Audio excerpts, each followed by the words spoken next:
आपल्यासोबत खासदार डॉक्टर अमोल कोल्हे आहेत. दादा, खरं तर ज्या पद्धतीनं आपण पाहिलं की छावा चित्रपटाचा जो ट्रेलर आहे तो रिलीज झाला आहे आणि त्याच्यामुळे कुठेतरी वाद निर्माण झाला आहे. नक्की काय प्रकार आहे? मला असं वाटतं केवळ ट्रेलरमधल्या एखाद्या दृश्यावरून त्यावर वादंग निर्माण करणं योग्य नाही. म्हणजे लेझिम खेळताना छत्रपती संभाजी महाराज आणि महाराणी येसूबाई साहेब हे नाचताना दाखवलेत असा हा एक आक्षेप घेतला जातो आहे. पण नेमकी या प्रसंगाची का पेरणी झाली हे पाहणं तितकंच गरजेचं आहे. आणि लेझिम तसं पाहिलं तर हा आपला पारंपरिक खेळ आहे, त्यामुळे ते करताना नाचताना नक्की त्याची पेरणी का झाली त्या प्रसंगाची ते चित्रपटात पाहिल्यानंतर त्यावर भाष्य करणं गरजेचं आहे. केवळ एखाद्या प्रसंगावरून अवई उठवण्यापेक्षा या चित्रपटातून छत्रपती संभाजी महाराजांचा दैदिप्यमान इतिहास हा योग्य प्रकारे पोचवला गेला आहे का हे पाहणं जास्त महत्त्वाचं. आणि जर छत्रपती संभाजी महाराजांचा इतिहास सर्वदूर पोचवण्यासाठी वेगवेगळ्या कलाकृती बनत असतील तर इतक्या भव्य कलाकृतीचं मनापासून स्वागत केलं पाहिजे असं माझं प्रामाणिक मत आहे. केवळ यामध्ये लेझिमसारखा पारंपरिक खेळ खेळताना नृत्य दाखवलं म्हणून छत्रपती संभाजी महाराजांच्या दैदिप्यमान इतिहासाला त्यांच्या अजोड अशा कर्तृत्वाला गालबोट लागतं का हा प्रश्न आपण स्वतःला विचारायला हवा. खरं तर हा जो कार्यक्रम झाला एका ठिकाणी सुप्रिया सुळे असतील किंवा हसन मुश्रीफ असतील किंवा धनंजय महाडिक असतील हे खरं तर एका मंचावरती आलेत. हां, म्हणजे तुम्हाला असं गंमत ही वाटते की या पद्धतीनं वेगवेगळ्या राजकीय पक्षाच्या नेत्यांनी व्यासपीठ कुठल्या व्यासपीठावर कुठल्या विचारपीठावर जर ते आले तर लगेच चर्चा जर सुरू व्हायला लागल्या तर दोन भिन्न पक्षाचे नेते हे एका स्टेजवर येणारच नाही. धनंजय मुंडे कृषीमंत्री होते त्यावेळेस कुठेतरी फवारणीच्या मशीनमध्ये कुठेतरी घोटाळा झाला आहे प्रकरणी सध्या आता नागपूरच्या खंडपीठाने 29 तारखेला सुनावणी ठेवली आहे. हे बघा, न्यायालयीन याची चौकशी झाली पाहिजे. कोणताही भ्रष्टाचार हा पाठीशी घातला जाणार नाही. माननीय पंतप्रधान नरेंद्रजी मोदी साहेबांचंच जे एक ब्रीदवाक्य आहे, ना खाऊंगा ना खाणे दूंगा, या पद्धतीनं त्यांच्या नेतृत्वाखाली जे सरकार अस्तित्वात आलं आहे, त्यांच्या मार्गदर्शनानं जे सरकार अस्तित्वात आलं आहे त्या सरकारमधल्याही कोणत्याही मंत्र्यानं अशा पद्धतीचा जर भ्रष्टाचाराचे जर काही आरोप झाले असतील त्याची चौकशी होणं हे मला वाटतं इट्स अ प्रोसिजर.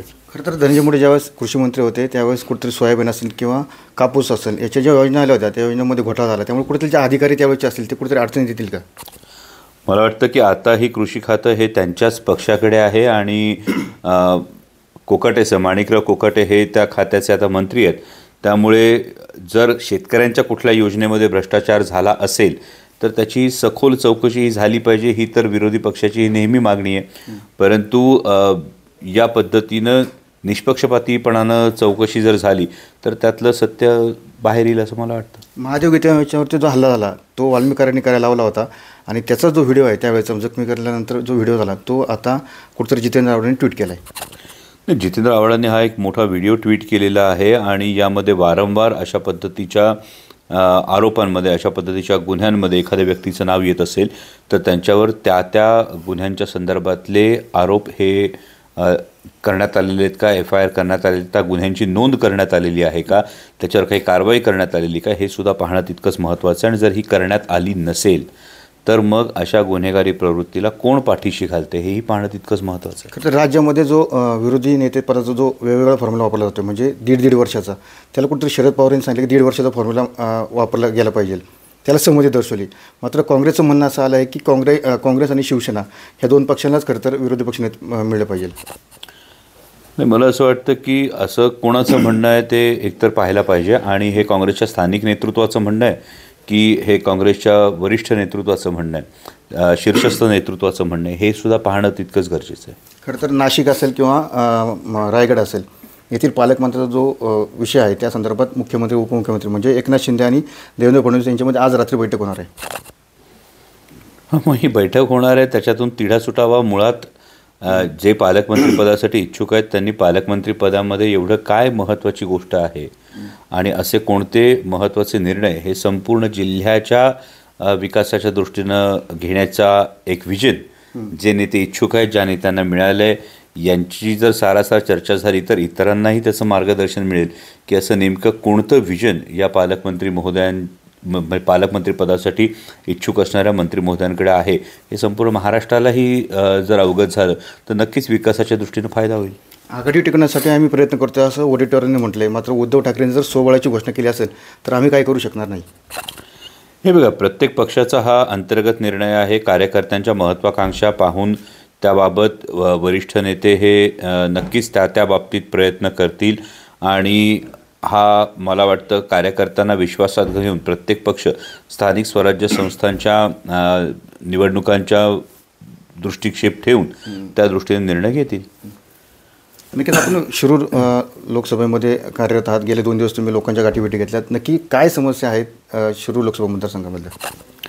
मग शिरूर लोकसभा मतदारसंघाचे म्हणण्यापेक्षा संपूर्ण महाराष्ट्राची पहिली ही एक समस्या आहे की 2 महिने झाले सरकार अस्तित्वात आल्यानंतर सुद्धा म्हणावे तसा कुठलाही महत्त्वाचा निर्णय झालेला दिसत नाही, म्हणावा तसा कामकाज हे सुरू झालेलं दिसत नाही. आजही शिरूर लोकसभा मतदारसंघामध्ये पुणे नाशिक हायवेसारखा जो महत्त्वाकांक्षी प्रकल्प आहे याची जवळपास 93% जमीन भूसंपादन झालेली आहे. 7% जागा अजून भूसंपादनासाठी बाकी आहे, ज्यासाठी माननीय मुख्यमंत्री महोदयांना आदरणीय गडकरी साहेबांनी सुद्धा आणि या भागाचा लोकप्रतिनिधी म्हणून मी सुद्धा सातत्यानं त्यांच्याशी पाठपुरावा करतोय की PCMC आणि PMRDAच्या अधिक्षेत्रातली ही 7% जागा ही लवकरात लवकर देण्यात यावी, जेणेकरून हा प्रकल्प मार्गी लागेल. त्याच पद्धतीनं पुणे सोलापूर हायवेचा एलिव्हेटेड कॉरिडॉर असेल, पुणे शिरूरचा एलिव्हेटेड कॉरिडॉर असेल आणि तळेगाव चाकण शिक्रापूर हा एलिव्हेटेड कॉरिडॉर असेल, हे 3ही महत्त्वाकांक्षी प्रकल्प हे MSIDCकडे आहेत. आणि हे MSIDCकडे असलेल्या प्रकल्पांच्या बाबतीत महाराष्ट्र राज्य सरकारनं तातडीनं पावलं उचलणं गरजेचं आहे, कारण दिवसेंदिवस अपघात होत आहेत, त्यातून अनेकांचे बळी जात आहेत. दुसरी महत्त्वाची गोष्ट पुणे नाशिक रेल्वेच्या संदर्भामध्ये GMRTच्या अधिकाऱ्यांशी कालही मी चर्चा केली आणि याच्यात कुठेतरी एक समन्वयवादी तोडगा निघावा, जेणेकरून जुन्नर आणि आंबेगाव हे 2 तालुके पुणे नाशिक सेमी हायस्पीड रेल्वेपासून वंचित राहू नयेत या दृष्टीनं प्रयत्न सुरू आहेत. आणि जुन्या मार्गानंच ही रेल्वे, जो आधीचा DPR होता जो सगळ्यांना अवगत आहे, यानुसारच ही रेल्वे व्हावी या दृष्टीनं माझे प्रयत्न सुरू आहेत. शेवटचा प्रश्न, खरं तर चाकणमध्ये औद्योगिक वसाहत आहे, मात्र त्या ठिकाणी जे कंपनीचे मालक आहेत त्यांना कुठे धमकवलं जातं. आत्ताच 2-4 दिवसापूर्वी त्या ठिकाणी कंपनीच्या मालकावरती हल्ला झाला. नाही, या संदर्भामध्ये माहिती घेतली असता त्या ज्यांच्यावर गोळीबार झाला, एकतर ही घटना ही नक्कीच दुर्दैवी आहे आणि या संदर्भामध्ये कोणतीही दहशत ही असू नये तरच उद्योगधंदे येतील. नाहीतर एकीकडे माननीय मुख्यमंत्री दावोसला जाऊन एवढी गुंतवणूक आणली असं म्हणतील आणि त्याच जर औद्योगिक क्षेत्रामध्ये अशा पद्धतीने दहशत पसरवली जात असेल तर नक्कीच हे भूषणावह नाही आणि हे गुंतवणुकीला कुठेतरी रोडा घालणार आहे. परंतु हा नक्की जो गोळीबार झाला तो व्यावसायिक कारणातून झाला की वैयक्तिक कारणातून झाला याविषयी पोलिसांचा तपास अजून चालू आहे. त्याचे पूर्ण माहिती हातात आल्यानंतर त्यावर भाष्य करणं हे योग्य ठरेल. परंतु व्यावसायिक कारणास्तव किंवा दहशत पसरवण्याच्या हेतूनं अशा पद्धतीचं कृत्य घडत असेल तर त्याला पायबंद घालणं आणि कायदा आणि सुव्यवस्था राखणं हे प्रशासनाचं काम आहे. नक्की ज्या पद्धतीने पाहिलं की हे होते खासदार डॉक्टर अमोल कोल्हे. खरं तर ज्या पद्धतीने चाकण औद्योगिक वसाहतीमध्ये जे प्रकार घडतात ते प्रकार कुठे रोखावे अशीच भावना या ठिकाणी व्यक्त केलेली आपल्याला पाहायला मिळत आहे. कॅमेरा अथर्व मी सुनील, TV9 मराठी, नारायणगाव, पुणे.